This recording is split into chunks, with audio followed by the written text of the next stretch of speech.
YS జగన్తో విభేదించి 4 ఏళ్ల పాటు స్వపక్షంలోనే విపక్షంలా నిత్యం విషం చిమ్మిన నరసాపురం ఎంపీ రఘురామకృష్ణరాజు అందుకు ఫలితం అనుభవిస్తున్నారు. అటు వైసీపీని వదిలేసి ఇటు టీడీపీ బీజేపీ చేరదీయక దిక్కుతోచని పరిస్థితిలో ఉన్నారు.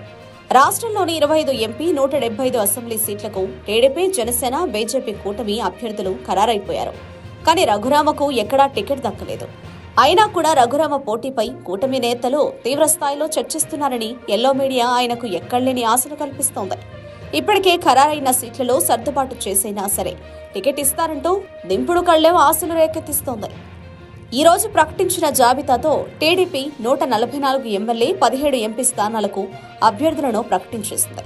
బీజేపీ తనకిచ్చిన 6 ఎంపీ 10 అసెంబ్లీ స్థానాలకు అభ్యర్థులను 2 రోజుల కిందటే ప్రకటించేసింది. జనసేనకు 2 ఎంపీ సీట్లున్నా అందులో ఆల్రెడీ అభ్యర్థులు ఫిక్స్ అయిపోయారు. మరి ట్రిపుల్-ఆర్కు సీట్ ఎక్కడిది? ఎంపీగా నరసాపురం నియోజకవర్గ ప్రజలకు రఘురామ చేసింది సున్నా.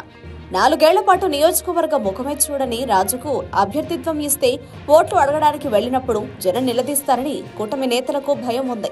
అందుకే ఆయన జగన్ కు వ్యతిరేకంగా మాట్లాడినప్పుడు చప్పట్లు కొట్టి ఎంకరేజ్ చేసిన చంద్రబాబు, పవన్ కళ్యాణ్ ఇప్పుడు టికెట్ దగ్గరకు వచ్చేసరికి లైట్ తీసుకున్నారు. పోనీ బీజేపీలోకి వెళ్లి టికెట్ తెచ్చుకుందామన్నా దశాబ్దాలుగా పశ్చిమ గోదావరిలో పార్టీకి సేవ చేస్తున్న భూపతిరాజు శ్రీనివాస వర్మకు టికెట్ ఇచ్చారు.